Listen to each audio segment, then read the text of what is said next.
What up? It's your boy H-Dub, a.k.a. Hollywood Dub. You hear me on the air and you see me in the streets as I continue to hold it 10 toes down here in the Metro 803. Welcome to the Dub Factory. You know I'm talking to the hottest in the game that's doing it independently, majorly. It's all love. So right now, your boy H-Dub got to tap in with my family right now. He goes by the name of Michael Little. Got Michael Little tapping in with your boy H-Dub inside the Dub Factory. What up, cuz? Hey, what's happening, man? What's going down? What's going down? Man, it's all love. You know, just wanted you to tap in with me so that way we can let the viewers know how it's going down with Michael Little. Oh, man, it's cracking, man. I'm doing all right, man. Just been out here doing my thing. You know what I'm saying? Going from the H out there to the South Carolina, man. Doing my thing. 803, you know what I'm saying? Yeah, I'm just out there, you know, just trying to bring back some, you know, new school to the old school to the new school, you know. And this, I got a little genre thing that I'm trying to start called the New Urban Soul, man. So just kind of put a little old school twist on some, you know, just some new school beats, man. And that's how I'm doing it right now, you know. And it's working. That's what I'm talking about. New Urban Soul. So y'all make sure y'all continue to listen out for that. Michael Little tapping in inside the Dub Factory with the boy H-Dub. And I know you've been compared to legends like Keith Sweat, Prince, Eddie Levert. How have those artists influenced your you know, what you bring to the table as far as your overall artistry? Well, you know, those guys were producers at first, you know, and that's something that I enjoy doing as well. I produce, you know, and you know, they're producer artists. So I've always listened to them, and I was intrigued by, you know, them as an artist, being you know, producing their own stuff and writing their own things and like that, and producing for others. So that kind of inspired me as well. So I've been, you know, moving along that route, you know, during my journey doing the music thing. Okay, that's what's up. I know there's a lot of soul and emotion that's in your lyrics.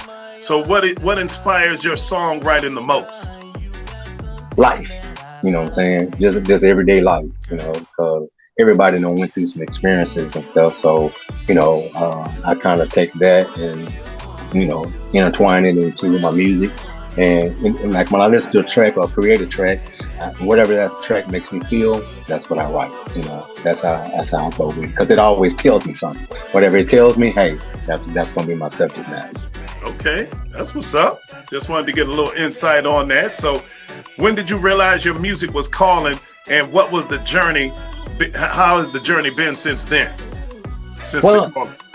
Well, the thing was, you know, like I said, I've been producing, you know, 20 years, you know, and back, you know, when I really got started, I actually was in the rap game. I was rapping, you know, and then I switched over to producing. I produced for about 10 years, and then it was just, you know, the thing of seeing these artists not out here taking the game seriously. You know, you got to get out here and work.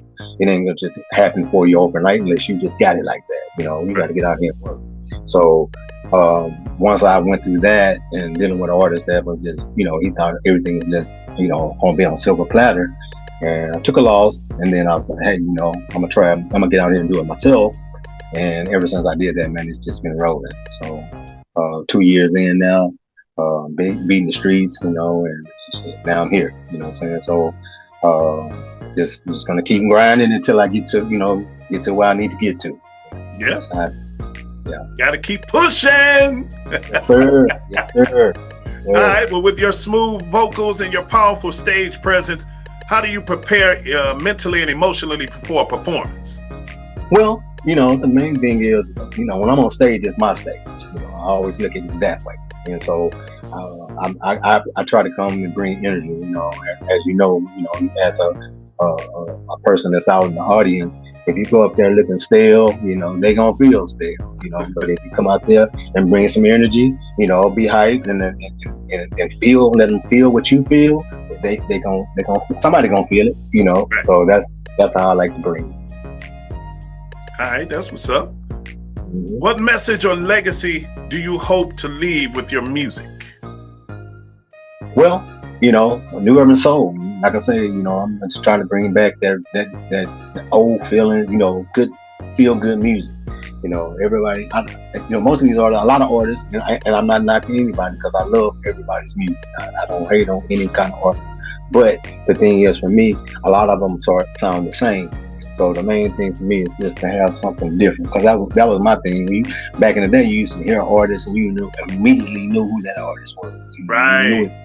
You knew his sound, And so that's the kind of the legacy I want to do. When they hear my music, they're gonna say, "Oh, that's Michael Little."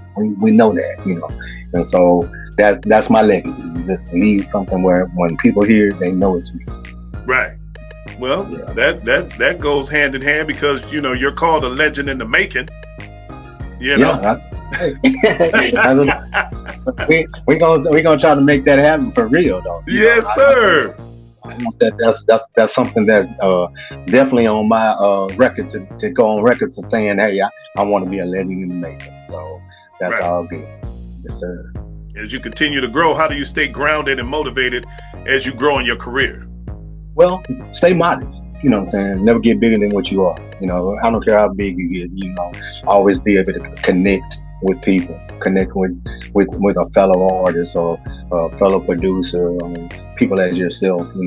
That's out there that's really helping you. I mean, because we need people like you and other artists as well. We need to help each other. Strength come in numbers. So that's what I believe in. I never try to isolate myself to the point to where I'm bigger than who I am. Right. I have a couple of singles that I'm getting ready to drop. Let's Get It. What about us? Which is gonna be another ballad I have. And I'm gonna work with a couple of other rap artists that I'm gonna be producing for here shortly. So, and basically, one of the artists is out in New Orleans, the other one's out in Houston. So okay. That's what I'm talking about. Tapping in with Michael Little. I know you got the joint out now. It's called I Got You, Baby. Yeah, I Got You, Baby. I Got You, Baby. What was the inspiration on that song? Well, I got a little old honey that I got by me, man, and she means all world for me, man. So I got her. I'm down. I'm 100% down for her. So whatever it is that she need me to be there for her, hey, I'm there for her. That's how that goes. All right, that's what's up. I appreciate you tapping in with your boy H-Dub, family time, inside the Dub Factory, so that way people can get familiar with Michael Little out here in the Carolinas on the Dub Factory. So I appreciate your time, tapping in and giving us some insight about the artist, the producer, Michael Little. Yeah, hey man, thanks for having me. Now, one last thing, how can people continue to follow the journey on social media? Yeah, well, checking me out on Instagram, the easiest way, Michael Little 2025, all day long. Find me. Michael Little 2025. Yes, or on Facebook, Mirage, Facebook.com, Mirage, Mirahj, and that's for Mirage Music. Gotcha. That's how it's going down inside the Dub Factory, ladies and gentlemen. So make sure you continue to follow the journey of Michael Little as he continue to make hits and continue to build his legacy. Yes, sir. Thank you for having me, man. You're welcome. This is how it's going down inside the Dub Factory with your boy H-Dub on Fox.